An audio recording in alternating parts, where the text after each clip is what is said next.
الحمد لله وكفى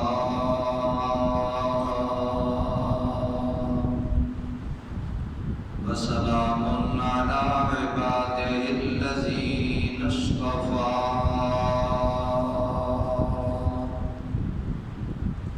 خصوصا على سيد ولد آدم وخاتم الأنبياء.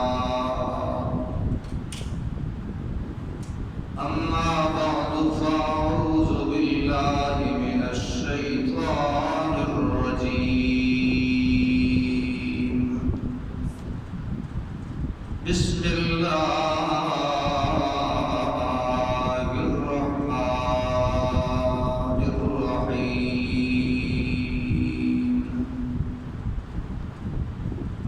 ويؤثرون على أنفسهم ولو كان بهم خصاصة. آمنت بالله صدق الله مولانا العظيم. إن الله وملائكته يصلون على النبي يا أيها الذين آمنوا صلوا عليه وسلموا تسليما.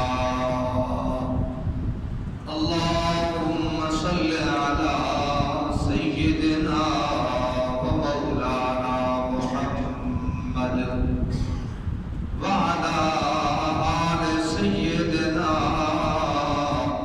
ومولانا محمد وبارك وسلم وصل عليه.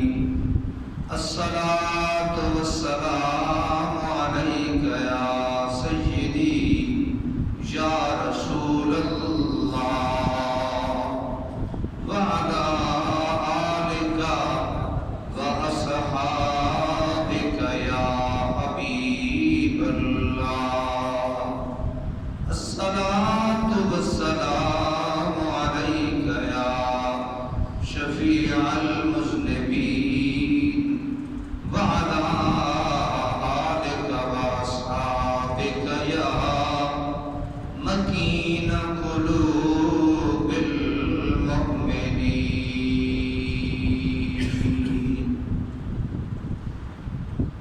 شکوائے ظلمت شب سے تو کہیں بہتر ہے. شکوائے ظلمت شب سے تو کہیں بہتر ہے. شکوائے ظلمت شب سے تو کہیں بہتر ہے. اپنے حصے کی کوئی شمع جلاتے جائیں. اپنے حصے کی کوئی شمع جلاتے جائیں. اور خدا کے بندے تو ہیں ہزاروں بنوں میں پھرتے ہیں مارے مارے. میں اس کا بندہ بنوں گا جس کو خدا کے بندوں سے پیار ہوگا. میں اس کا بندہ بنوں گا جس کو خدا کے بندوں سے پیار ہوگا. حمد و ثنائے رب ذوالجلال، درود و سلام آقائے کل، آقائے نعمت، حضور تاجدار مدینہ، راحت قلب و سینہ، حضور سرور کائنات صلی اللہ علیہ وآلہ وصحبہ وبارک وسلم کی ذات والا صفات پہ درود و سلام کے نذرانے بھیجنے کے بعد حضرات محترم، محرم الحرام شریف کا یہ آخری جمعہ ہے اور ملک پاکستان بڑے مشکل دور سے گزر رہا ہے۔ ایک طرف تو سیاسی عدم استحکام ہے، مہنگائی کا طوفان عوام کو پریشان کیے ہوئے ہے، تو دوسری طرف ملک پاکستان کا ایک حصہ جس میں صوبہ سندھ، بلوچستان اور جنوبی پنجاب کے اکثر علاقے زیر آب ہیں، سیلاب کی سی صورتحال ہے۔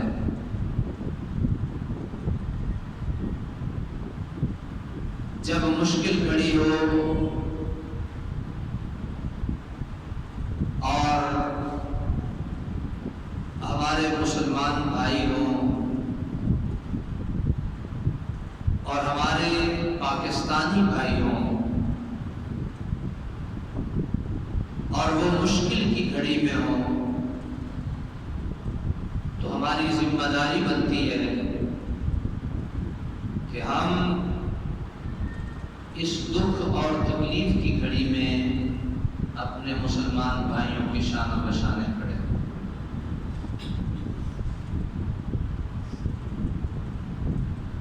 ہمیں چاہیے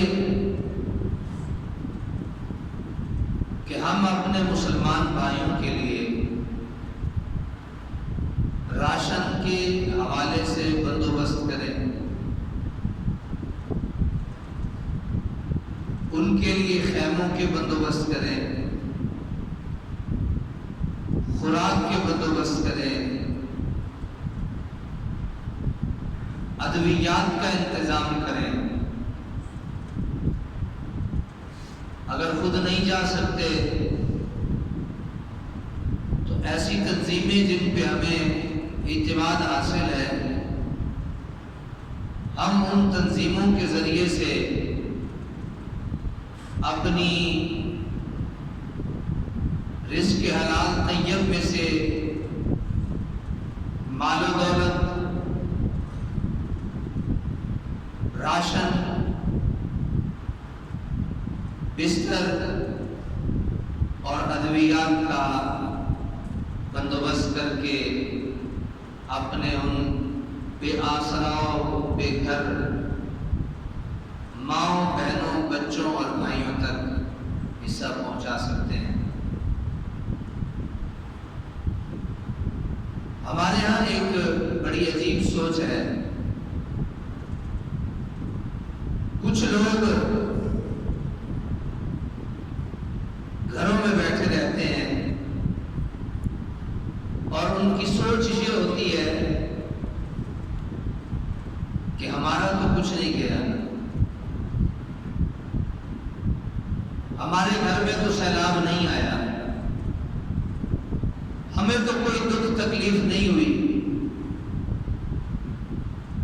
تو یاد رکھیے، جن لوگوں کی بے حسی کا یہ عالم ہوتا ہے، تو ایسے لوگوں کو کبھی امن نصیب نہیں ہوتا، انہیں کبھی سکون نصیب نہیں ہوتا۔ اسلام نے ہمیں یہ درس دیا ہے اور قرآن و سنت کی روشنی میں یہ درس دیا ہے، اور میرے کریم رب کا یہ ارشاد ہے خوبصورت، فرمایا وَيُؤْثِرُونَ عَلَىٰ أَنفُسِهِمْ وَلَوْ كَانَ بِهِمْ خَصَاصَةٌ، کہ اللہ کے بندوں کی ایک نشانی یہ بھی ہے کہ وہ ایثار کا مظاہرہ کرتے ہیں اور خود قربانی دے کر دوسروں کا سہارا بنتے ہیں۔ پچھلے جمعہ میں نے آپ کی خدمت میں مومنوں کی صفات کے حوالے سے چند گزارشات عرض کی تھی۔ تو ایک گزارش اور ایک صفت اللہ کے بندوں کی یہ ہے کہ وَيُؤْثِرُونَ عَلَىٰ أَنفُسِهِمْ وَلَوْ كَانَ بِهِمْ خَصَاصَةٌ، وہ حاجت مند ہوتے ہیں، وہ ضرورت مند ہوتے ہیں، لیکن جو اللہ کے بندے ہوتے ہیں ان میں یہ خوبی اور یہ کمال ہوتا ہے کہ وہ اپنے دکھ اور تکلیف کو پیچھے چھوڑ دیتے ہیں، اپنے بہن بھائی کے دکھ اور تکلیف کو وہ آگے رکھتے ہیں، خود بھوکے رہ لیتے ہیں لیکن دوسرے مسلمان بہن بھائی کو وہ کھانا کھلاتے ہیں۔ بڑا مشہور واقعہ ہے، کتابوں میں یہ واقعہ، ہمارے بچوں کی کتابوں میں پہلے تو تھا، اب ذرا تھوڑی سی جدت آ گئی ہے، پتہ نہیں یہ واقعہ موجود ہے یا نہیں، کہ ایک غزوہ ہے، کچھ صحابہ کرام علیہم الرضوان زندگی اور موت کی کشمکش میں ہیں، لڑ کے، تو اچانک سے ایک طرف سے العطش کی آواز آتی ہے، پیاس۔ تو جو صحابیات وہاں ان کی خدمت پہ مامور ہیں، انہوں نے ڈیوٹی لے رکھی ہے، وہ جلدی سے پانی کا ایک برتن اٹھاتی ہے اور وہ اس صحابی کی طرف بڑھتی ہیں جن کی طرف سے پیاس کی آواز آئی تھی، لیکن جب اس صحابی تک پہنچتی ہیں تو کیا ہوتا ہے، اس سے اگلے قدم پہ ایک اور صحابی کی آواز آتی ہے، العطش۔ تو وہ کہتے ہیں مجھے چھوڑ دو، میرے بھائی کو پانی پلاؤ۔ جب وہ اگلے کے پاس جاتی ہے تو ایک اور آواز آتی ہے العطش کی۔ جب وہ انہیں آواز آئی، انہوں نے کہا مجھے چھوڑ دو،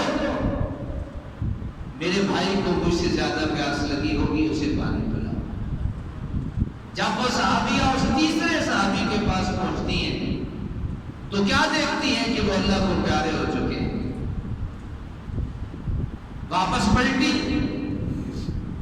جب دوسرے صحابی کے پاس جو 2 نمبر پہ موجود تھے ان کے پاس پہنچی، وہ بھی اللہ کو پیارے ہو چکے تھے، اور جب وہ پہلے صحابی کے پاس جن کی آواز سن کے وہ آگے بڑھی تھی ان کے پاس پہنچی تو وہ بھی اللہ کو پیارے ہو چکے تھے، شہادت کے رتبے پہ فائز ہو چکے تھے۔ تو حضرات محترم، عرض کرنے کا مقصد اور مدعا یہ ہے،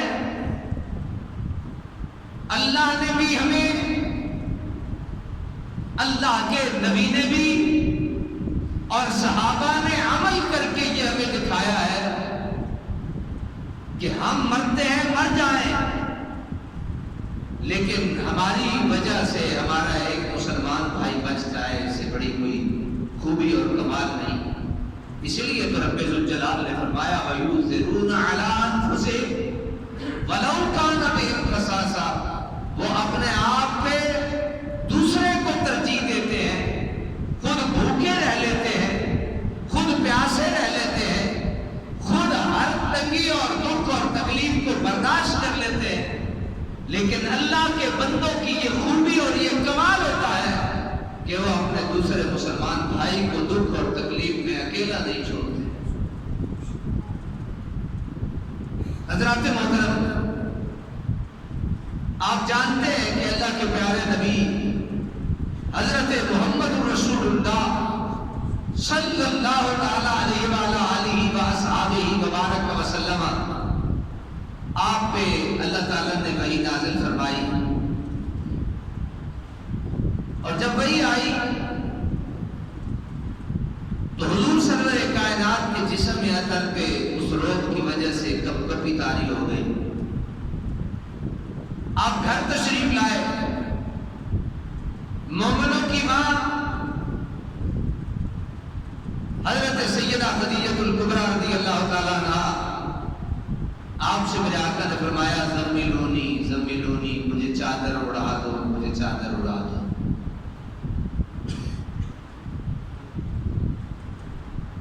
اس کیفیت میں، اس حالت میں حضرت سیدہ خدیجہ الکبریٰ رضی اللہ تعالیٰ عنہا، آپ نے حضور سرور کائنات کو ایک دلاسا دیا، ایک تسلی دی. چند جملے ارشاد فرمائے. ارشاد فرمایا کلا فواللہ لا یحزیک اللہ ابدا. ابھی پیارے اللہ آپ کو، آپ پریشان نہ ہو، اللہ کریم آپ کو کبھی ناکام نہیں ہونے دے گا. اللہ آپ کو کبھی ناکام نہیں فرمائے گا. کیوں؟ انکا لتصل الرحمہ، آپ رشتہ داروں سے تعلق کو جوڑتے ہیں. ذرا توجہ کیجیے گا جملوں کی طرف. فطرت وحی کا زمانہ ہے تھوڑا سا، کہ جب وحی آنی بند ہو گئی، حضور سرور کائنات علیہ تحیت و ثنا کو کافروں نے کہنا چھوڑ دیا کہ اس کو اس کے صاحب نے، دوست نے چھوڑ دیا، اب یہ اکیلا رہ گیا ہے. حضور سرور کائنات علیہ تحیت و ثنا پریشان ہو گئے. اچانک سے وحی اتر آئی، اور یہ جب پریشان ہوئے تو حضرت خدیجہ الکبریٰ نے یہ تسلی دی، اظہار کیا کہ یہ کافر لوگ کہتے ہیں محمد کو محمد کے صاحب نے چھوڑ دیا، حالانکہ رب کعبہ نے اپنی پاک کلام میں یہ ارشاد فرمایا ہے ما ودعک ربک وما قلی. لیکن اب وہ اللہ کا دلاسا ہے، وہ اللہ کا دلاسا ہے ما ودعک ربک وما قلی. جب گھر تشریف لائے تو گھر میں حضرت خدیجہ الکبریٰ نے بھی آپ کو تسلی دی اور فرمایا بھی پیارے اللہ آپ کو کبھی چھوڑے گا نہیں، اللہ کبھی آپ کو ناکام نہیں ہونے دے گا. کیوں؟ آپ میں ایک کمال یہ ہے انکا لتصل الرحمہ، آپ رشتہ داروں سے تعلق توڑتے نہیں، جوڑتے. تو ہمیں یہ جان لینا چاہیے، ہمیں یہ مان لینا چاہیے، ہمیں یہ سمجھ لینا چاہیے کہ جب ہم اللہ کے بندوں کے ساتھ اور بالخصوص اپنے رشتہ داروں کے ساتھ تعلق جوڑ لیتے ہیں، پھر اللہ ہمیں نہیں چھوڑتا ہے. اور جب ہم اپنے رشتہ داروں کے ساتھ یا اللہ کی مخلوق کے ساتھ تعلق توڑ دیتے ہیں، پھر ہمیں جان لینا چاہیے رب بھی ہم سے تعلق توڑ دیتا ہے. حضرات سمجھ آ گئی کوئی یاد؟ تو میں یہ عرض کر رہا تھا کہ حضرت خدیجہ الکبریٰ نے تسلی دی اور پہلا جملہ یہ کہا تانوں رب کیویں چھوڑ سکتا ہے، تسی اپنے نوں نہیں چھوڑ دے، رب تانوں نہیں چھوڑے گا. پھر دوسری کیا بات ارشاد فرمائی؟ فرمایا وتصدق الحدیث. اللہ اکبر. آپ ہمیشہ سچ بولتے ہیں. اور پھر ارشاد فرمایا کہ آپ کی شان اللہ تعالیٰ نے یہ بنائی ہے کہ وَتَحْمِلُ الْكَلَّ، آپ لوگوں کے بوجھ اٹھانے والے ہیں. وَتُقْرِ الضَّيْفَ، اور آپ مہمانوں کی مہمان نوازی کرنے والے ہیں. وَتُعِينَ عَلَى نَوَائِبِ الْحَقِّ، اور سخت مشکل اوقات میں آپ لوگوں کی مدد کرنے والے ہیں. اگر ہم اپنی زندگی میں یہ کام شامل کر لیں، سچ بولیں، رشتہ داروں سے تعلق جوڑ کے رکھیں. رشتہ دار غریب بھی ہو سکتا ہے، رشتہ دار امیر بھی ہو سکتا ہے. ہمارے یہاں پتہ کیا ہوتا ہے، کسی کو کہا جائے نا فلاں کی بیمار کرسی کراؤ، تو تو جواب ملتا ہے اس کو ہی میری بیمار کرسی کی تھی. اگر کہا جائے نا فلاں غریب ہے اس کا خیال رکھو تو ایک جواب یہ بھی ہمارے کانوں میں پڑا ہے اس کو میں غریب کی تھا. تو حضرات محترم یہ ہماری بے حسی کی علامتوں میں سے چند علامت ہے. تو اللہ کے نبی کو آپ کی زوجہ محترمہ نے یہ تسلی اور دلاسا دیا وَتُعِينُ عَلَى نَوَائِبِ الْحَقِّ. حبیب پیارے آپ لوگوں کے سخت مشکل گھڑی میں مدد کرتے ہیں. آپ مدد کرتے ہیں پھر اللہ آپ کو کیسے چھوڑے گا. آپ مدد کرتے ہیں پھر اللہ آپ کو کیسے ناکام فرمائے گا. تو حضرات محترم یہ وہ صفات ہیں جو حضور سرور کائنات علیہ تحیت و ثنا کی اخلاق کریمانہ میں شامل ہیں اور ہر مومن اور مسلمان کو ان امور پہ اور ان باتوں پہ عمل کرنا چاہیے. حضور نبی رحمت صلی اللہ علیہ وسلم نے ارشاد فرمایا المسلم اخو المسلم لا یظلمہ ولا یسلمہ ومن کان فی حاجت اخیہ کان اللہ فی حاجتہ ومن فرج عن مسلم کربۃ فرج اللہ عنہ کربۃ من کربات یوم القیامہ او کما قال النبی صلی اللہ علیہ وسلم. میرا آقا ارشاد فرماتے ہیں المسلم اخو المسلم. مسلمان کا کیا ہے؟ مسلمان کا کیا ہے؟ مجھے بولو. مسلمان کا بھائی ہے. مسلمان کا صرف وہ بھائی نہیں جو میرے ماں جائے ہیں یا باپ جائے ہیں صرف وہ مسلمان نہیں. اسلام یہ درس دیتا ہے کہ مسلمان چاہے مشرق میں ہو چاہے مغرب میں ہو یہ مغرب والا مشرق والے کا بھائی ہے مشرق والا مغرب والے کا بھائی ہے. کوئی شمال میں رہتا ہے کوئی جنوب میں رہتا ہے یہ جنوب والا شمال والے کا اور شمال والا جنوب والے کا بھائی ہے. حضرات اگر اللہ نے اس مشکل گھڑی میں بلوچستان والوں کو ہمارے سندھی بھائیوں کو ہمارے جنوبی پنجاب کے بھائیوں کو ایک دکھ اور تکلیف میں مبتلا کیا ہے تو ہم مسلمانوں کا یہ حق بنتا ہے کہ ہم بھی اس دکھ کی تکلیف کی گھڑی میں پریشان ہو جائیں. ہمیں نیند نہیں آنی چاہیے. کچھ نہیں کر سکتے دینے کے لیے ڈھیلا تک نہیں ہے پائی تک نہیں ہے. یہ تو کر سکتے ہیں نا مصلی بچھا کے نفل پڑھ کے اپنے غریب اور مسکین بھائیوں کے لیے دعا تو کر سکتے ہیں. ہوتے سے حالات ہے بول دیتے نہیں بولنا چاہیے نہیں دینے نکال لینا تو جیب چکڑنا کچھ ہو کیا وہ مجھے کلک کر جاتی ہیں جو باتیں وہ میں آپ سے عرض کرتا ہوں. کسی لکھنے والے نے بلکہ کیا یہ اصل اس نے دل کی بات لکھی. اس نے کہا عجیب ہم قسم کے مسلمان ہیں جو خیمہ پہلے 4000 کا بکتا تھا اب وہ 10,000 کا بکتا ہے کیونکہ اس کی ضرورت ہے. پھر اس نے نا آگے ایک اور رزلٹ نکالا. اس نے کہا ہم مسلمان اس حد تک گر چکے ہیں اخلاقی اقدار میں کہ ہمیں پتہ چل جائے کل قیامت آنی ہے تو مسلح جو 100 کے ملتے ہیں وہ 2,000 کے ملیں گے. حالانکہ ذرا شیشے میں اپنے آپ کو کھڑا کیجئے بڑا سا شیشہ لائیے اپنے گھر میں اور لا کے کھڑا کیجئے اپنے آپ کو شیشے میں اور دیکھیے اپنی شکل. میں اپنے گھر میں دیکھوں آپ اپنے گھر میں دیکھیں ہر بندہ اپنے گھر میں دیکھے. اللہ نے تو اپنے بندوں کی یہ خوبی بیان کی ہے کہ وَيُؤْثِرُونَ عَلَىٰ أَنفُسِهِمْ وَلَوْ كَانَ بِهِمْ خَصَاصَةٌ. وہ اپنی دکھ اور تکلیف پہ دوسرے مسلمان بھائی کو ترجیح دیتے ہیں. صحابہ کو دوسرے کو ترجیح دیتے ہیں. مرتے مر گئے شہید ہو گئے لیکن کہا اگلے کو پلاؤ. اس نے کہا اگلے کو پلاؤ. اس نے اگلے کو. میں کہتا ہوں اگر یہ لاکھوں ہوتے سب کا جذبہ ایک تھا وہ اگلے کا کہتا وہ اگلے کا کہتا وہ اگلے کا کہتا اور یوں ہوئے کہ بلکہ میں نے پڑھا ہے حضور سرور کائنات کے کاشان اقدس پہ کوئی یہ سری آ گئی بکرے کی تو آپ صلی اللہ تعالی علیہ وسلم نے اس بکرے کی سری کو اگلے گھر میں بھجوا دیا. اس صحابی نے اگلے گھر میں بھجوا دیا.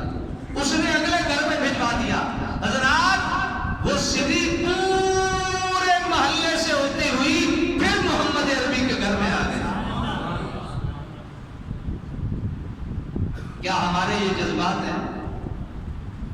کیا ہمارے دل کی یہ کیفیات ہے؟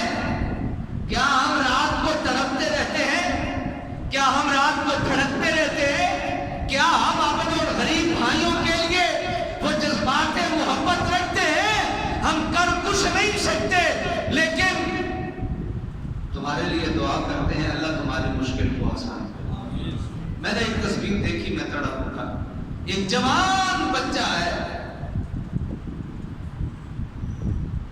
اور وہ ایک سیلاب کی دلدل میں پھنسا ہوا ہے اور اس کے باپ نے نا رسی ہاتھ سے باندھی ہوئی ہے اور وہ اس کو گھسیٹ رہا ہے اور وہ مرا ہوا ہے۔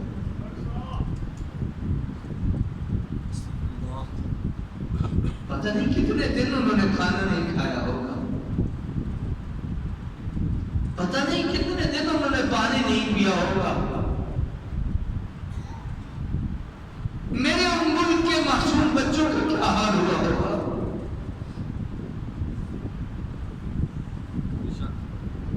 میں یہ نہیں کہتا آپ کو کہ آپ لاکھوں دیں، کروڑوں دیں، اللہ کی قسم میں سینہ تان کے کہتا ہوں کہ ہمارے شیخ کریم نے، ہمارے استاد محترم نے، میرے حضور سیدی و مرشدی حضور ضیاء الامت نے ہمارے بچوں اور ہماری بچیوں اور ہماری یہ تربیت کی ہے کہ جب زلزلہ آیا تو زلزلے کے دوران میری ہمشیرہ وہاں پڑھتی تھی، عالمہ بن رہی تھی، آخری سال تھا ان کا۔ تو جب وہ فارغ ہوئی، مجھے پہلے انہوں نے نہیں بتایا، جتنا عرصہ بھی گزرا مجھے یاد نہیں، جب فارغ ہوئی، فراغت حاصل کی، انہوں نے عالمہ بن گئی، ڈگری لے لی، ہم سامان اٹھانے لگے، تو میں نے اپنی ہمشیرہ سے پوچھا، میں نے کہا بیٹا مجھے یہ بتاؤ، وہ جو اچھی سی رضائی میں لے کے آیا تھا تیرے لیے، وہ رضائی کہاں ہے؟ تو مجھے کہنے لگی بھائی جان میں معافی چاہتی ہوں، آپ کو بتا نہیں سکی، جب آپ بھائیوں نے ان غریب اور زلزلہ زدگان کے لیے ہم سے مطالبہ کیا تھا کہ آپ کچھ نہ کچھ دو، تو ہم دو دوستیں تھیں، ہم دو سہیلیاں تھیں، اس نے تلائی دی، میں نے رضائی دی، اس نے تلائی دی، میں نے رضائی دے دی، مجھے کچھ کہنا نہیں، مجھ سے رہا نہیں گیا، ہم تو کم از کم اور کچھ نہیں تو چھت کے نیچے تو سو رہے ہیں، ہمارے سر پہ چھت تو ہے، حضرات ان غریبوں کو تڑپتا دیکھو، حضرات ان کو بلکتا دیکھو، حضرات ان کو شسکتا دیکھو۔ میں اپنی پوری گورنمنٹ سے یہ مطالبہ کروں گا، میں اپنے تمام سامعین سے یہ گزارش کروں گا، یقین مانیے میں جب دینے گئے ہم زلزلہ زدگان کے لیے گھر پہ میں بھی تھا، تو جب ہم دینے گئے اور ہم جب بانٹ رہے تھے تو یقین مانے نئے نئے جوڑے اس میں موجود تھے، اس میں سونا موجود تھا، اس میں چاندی موجود تھی، اس میں وہ جذبات محبت موجود تھے، اس میں وہ الفت موجود تھی، اس میں وہ چاشنی موجود تھی جو ہمارے ان عزیزوں نے اور ہمارے ان بھائیوں نے دیا تھا۔ حضرات اگر آپ کے پاس دو جوڑے ہیں تو ایک جوڑا دینے میں کیا حرج ہے؟ ہمیں تو ہمارے اولیاء اور ہمارے بزرگ، میں نے ایک بزرگ کا واقعہ پڑھا، وہ نماز پڑھتے تھے اور نماز پڑھ کے جلدی جلدی وہ تشریف لے جاتے تھے، فرض پڑھتے تھے، باقی نماز وہاں مسجد میں نہیں پڑھتے تھے اور آگے تشریف لے جاتے تھے۔ تو کسی نے کہا کہ عجیب بندہ ہے، فرض پڑھتا ہے، بھاگ جاتا ہے، چلا جاتا ہے یہ۔ انہوں نے اسے پوچھ لیا کہ صاحب کیا ماجرا ہے، آپ فرض پڑھتے ہیں، جلدی سے نہ کسی کو ملتے ہیں نہ کسی سے بات کرتے ہیں، فوراً چلے جاتے ہیں، تو پتہ ہے ذرا دل کو ذرا قابو میں رکھنا اور سننا یہ بات۔ پتہ ہے کیا کہتے ہیں؟ کہتے ہیں ہم دو میاں بیوی گھر میں رہتے ہیں۔ کتنے؟ ہم دو میاں بیوی گھر میں رہتے ہیں اور ہمارے پاس ایک جوڑا ہے۔ کتنے؟ یہ ایک جوڑا ہے ہمارے پاس اور ہم دو میاں بیوی ہیں۔ جب میں نماز پڑھ لیتا ہوں، جب پڑھنے آتا ہوں تو وہ بھڑولے میں کھڑی ہوتی ہے کیونکہ اس کے جسم پہ لباس نہیں۔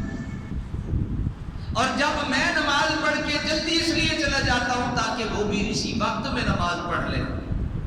جب میں جاتا ہوں تو وہ کپڑے پہنتی ہے اور میں بڑھولے میں.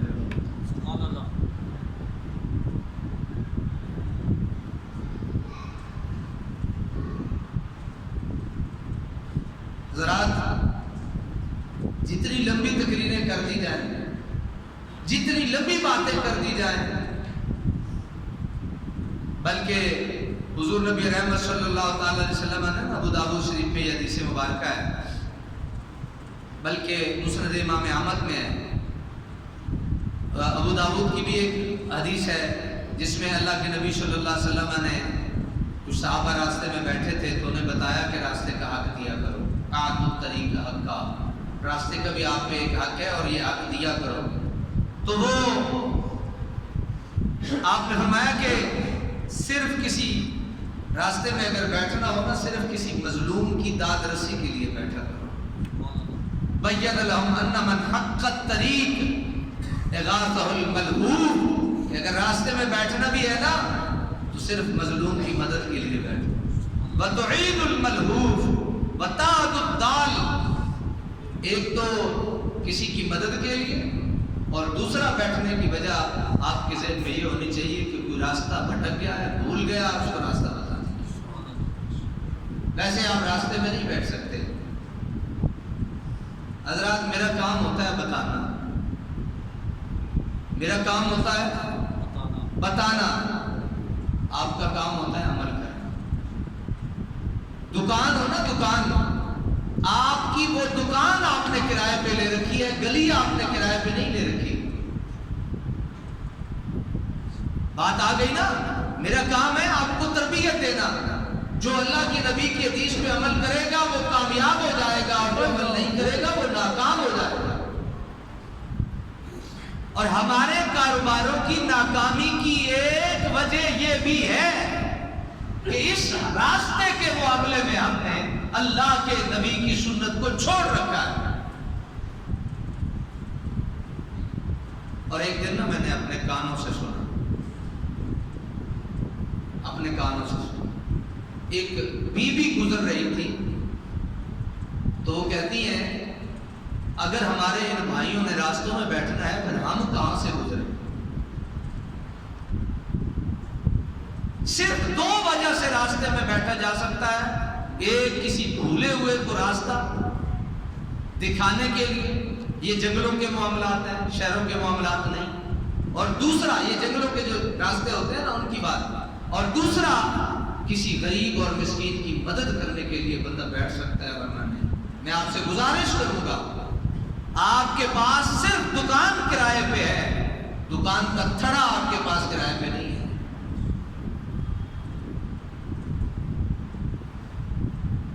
اگر آپ مجھ سے ناراض ہونا چاہتے ہیں تو میں کبھی شام کو آپ کے گھر میں روٹی کے لیے بندہ نہیں بھیجوں گا. بے شک ہو جائے ناراض. اللہ کے نبی کی حدیث کو بیان کر اور ہوتے ہیں میرے ساتھ ناراض. اور پھر میں نے انہیں پلٹتے بھی دیکھا ہے، پاؤں پڑتے بھی دیکھا ہے، معافیاں مانگتے بھی دیکھا ہے. ہوتے ہیں ناراض، مجھے پتہ ہے، ہوتے رہے. لیکن میری گزارش یہی ہے، وقت ختم. آخر دعوانا